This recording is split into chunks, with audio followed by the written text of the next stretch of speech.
Yo les postes, bienvenue dans cette nouvelle vidéo. Nono nous a rejoint, salut Nono. Salut Sacha. Alors Nono, demain Lorient-Paris Saint-Germain, le premier contre le troisième. Et un point médical assez incroyable a été fait aujourd'hui. Voilà une bien mauvaise nouvelle pour Christophe Galtier, alors que le Paris Saint-Germain se déplacera à Lorient ce dimanche à 13h pour le compte de la 14e journée de Ligue 1. L'entraîneur parisien ne pourra pas compter sur plusieurs de ses joueurs cadres. Ce samedi, le club de la capitale a, comme chaque semaine, publié un communiqué médical faisant l'état des troupes. Alors il y a quelques jours, presque tout le monde était au complet. Et bah là, ce n'est plus clairement le cas. Comme tu le sais Nono, la Coupe du Monde approche à grands pas. Peut-être que certains joueurs ne veulent pas prendre de risques. Mais bon, à l'arrivée, ce n'est pas l'affaire des entraîneurs de Ligue 1. Alors, victime d'une inflammation au tendon d'Achille, Lionel Messi sera forfait pour le match et le déplacement à Lorient demain. Léo Messi restera en soins par mesure de précaution. Il souffre d'une inflammation au tendon d'Achille. Donc Lionel restera en soins par mesure de précaution. Il reprendra l'entraînement collectif en milieu de semaine prochaine, pas avant, précise notamment le Paris Saint-Germain. Comme attendu, Presnel Kipembe ne sera pas non plus de la partie en Bretagne et reprendra aussi la semaine prochaine avec le groupe, tout comme Fabian Ruiz qui commençait très clairement à trouver sa place, qui restera lui en soins pour une lésion à l'adducteur gauche, et Keylor Navas, toujours touché au dos, devrait lui aussi faire son retour à l'entraînement dans quelques jours. Donc pas mal de blessés. Nono, on va pas se mentir, à quelques semaines de la Coupe du Monde, alors certes le Paris Saint-Germain est invaincu toute compétition confondue, seul club invaincu des 5 grands championnats, parce que Benfica fait partie du championnat portugais. Quand même, le championnat portugais, il y a quand même 2 clubs portugais en huitième de finale. Mais Nono, sans Lionel Messi, sans Fabian Ruiz, sans Kipembe, avec plusieurs joueurs diminués, Lorient qui va quand même jouer le match de sa vie, on va pas faire les surpris, ils font une très belle saison, ils sont 3e du classement, sans Lionel Messi, sans Fabian Ruiz, sans Kipembe, sans un joueur par ligne titulaire. Est-ce que le Paris Saint-Germain pourrait peut-être finir demain avec sa première défaite? On n'espère pas, mais bon. Eh ben Sacha, moi je vais te dire honnêtement, Lorient a l'air de rentrer dans le rang. Je pense qu'on a l'effectif suffisant pour garder notre invisibilité. Maintenant, la blessure de Léo, j'y crois à moitié. Je crois que Léo a la tête à la Coupe du Monde. Je crois qu'ils ont fait, à mon avis, un communiqué pour ménager la chèvre et le chou. Moi, je savais qu'on ne verrait pas Léo jusqu'au retour de la Coupe du Monde. Alors moi, Nono, le truc qui me pose problème, c'est que bon, Lionel Messi quand même est assez fiable et c'est rare qu'il se blesse.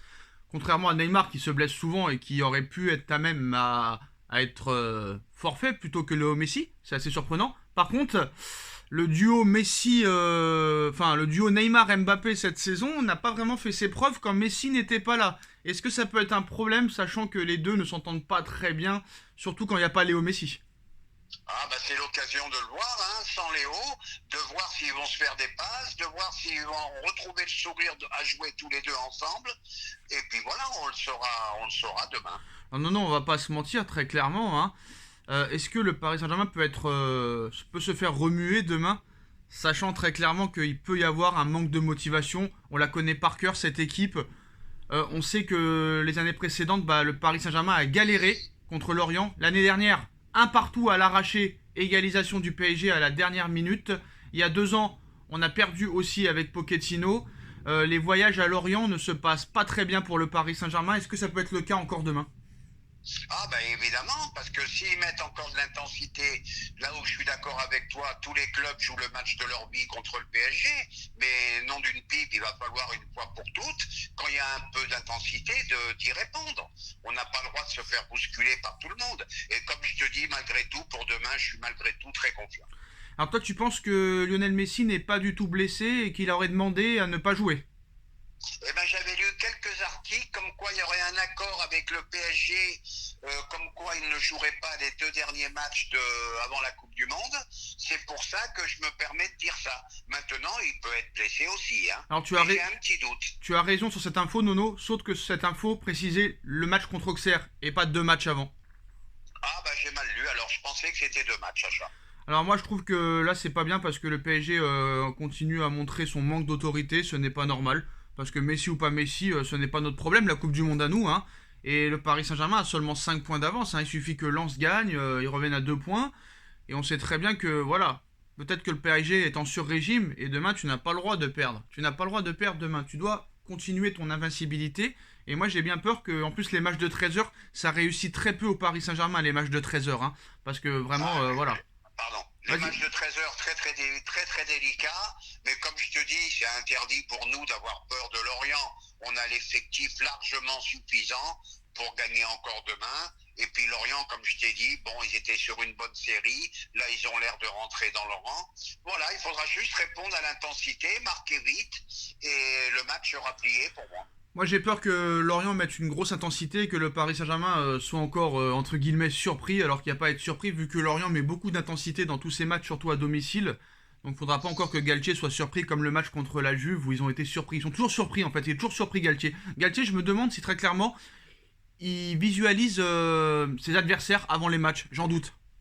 Ah ben Sacha, moi je vais te dire, c'est pas que Galtier. Depuis la nuit des temps, voilà, dès qu'une équipe met de l'intensité, et ben voilà, on commence je sais pas, à faire dans la culotte. Oh, Nono.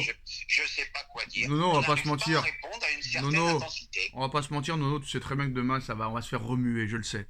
Je le sais qu'on va se faire remuer, et peut-être qu'on va arracher un nul ou une victoire par un but d'écart à l'arracher.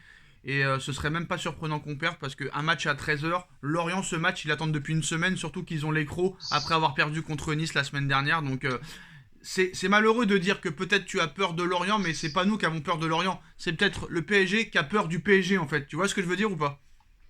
Oui, d'accord, Sacha, mais moi je t'annonce pour demain, on va se faire bousculer et tu vas avoir un exploit individuel de Neymar ou de Mbappé. Ça, c'est pas sûr. Et voilà, et le match sera bouclé. Ça, c'est pas sûr. Tu pourras pas t'en sortir toujours avec les exploits individuels. Et surtout que Neymar et Mbappé, c'est pas la grande entente. Mais j'espère avoir tort. Et j'espère que tu auras raison.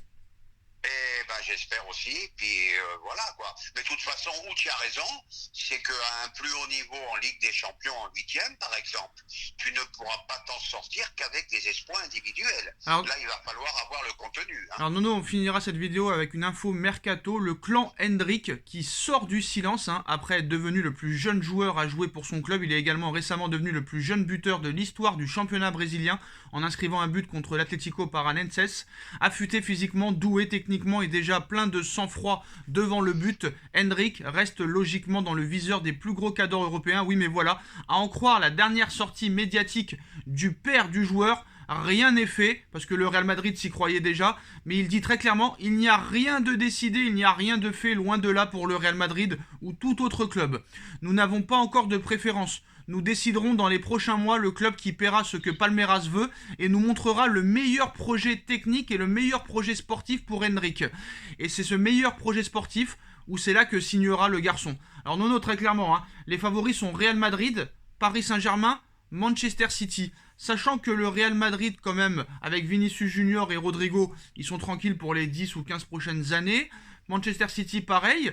Sachant que Messi va quand même plus sur la fin qu'au début. Mbappé, on ne sait pas de quoi son avenir sera fait. Et Neymar, on ne sait pas dans quel état il sera l'année prochaine. Est-ce que Hendrick pourrait être le projet idéal Est-ce que le PSG pourrait être le projet idéal pour Hendrick pour se faire vraiment un nom? Parce que là, sachant qu'au PSG, il y a une histoire quand même à écrire. Et sachant que devant, peut-être que Neymar et Messi... Bon, pas sur la fin pour Neymar, mais voilà, 30, 31, 35, ça peut être pas mal pour lui de venir au PSG plutôt que dans un autre club. Ah ben moi je pense, Sacha, j'ai vu quelques vidéos de ce jeune, ça m'a l'air, s'il n'a pas de pépin physique ou autre chose, ça m'a l'air d'être vraiment un phénomène, et je pense qu'il faut vraiment pousser pour ce joueur. Bon ça rappelle le feuilleton Neymar en 2011 à Santos, c'est la même chose. À peu près, mais j'ai vu des vidéos vraiment impressionnantes, Vraiment très très impressionnant. C'est impressionnant, mais chez championnat brésilien, attention, on connaît les Brésiliens, comment ils finissent quand ils arrivent en Europe, faut faire attention. Si c'est comme Vinicius, si c'est comme Rodrigo, si c'est comme Neymar à l'époque, oui, pas de problème. Mais si c'est comme Robinho, ou comme tous les Brésiliens qu'on a dit que c'était des pépites et qu'à l'arrivée on les a plus revus, c'est pas la peine, Nono. Attention. Ouais, mais tu vois, là, tu sens quand même, quand les gens qui connaissent un peu le football, là, tu sens que tu as un futur crack quand même. Il va vite, il est déjà physique à son âge, techniquement, il est fabuleux. Moi, je pense qu'il faut faire l'effort, sur ce jeune. 60 millions d'euros, c'est ce que demande Palmeiras. Hendrick ne pourra pas jouer en Europe avant 18 ans, mais le PSG, City ou Real Madrid peuvent faire déjà une offre pour le signer, les postos. Dites-nous en commentaire ce que vous en pensez. On like, on partage, on commente, on s'abonne. Merci Nono d'avoir été là. Et on se retrouve très vite pour une nouvelle vidéo. Tchuss. Tchuss.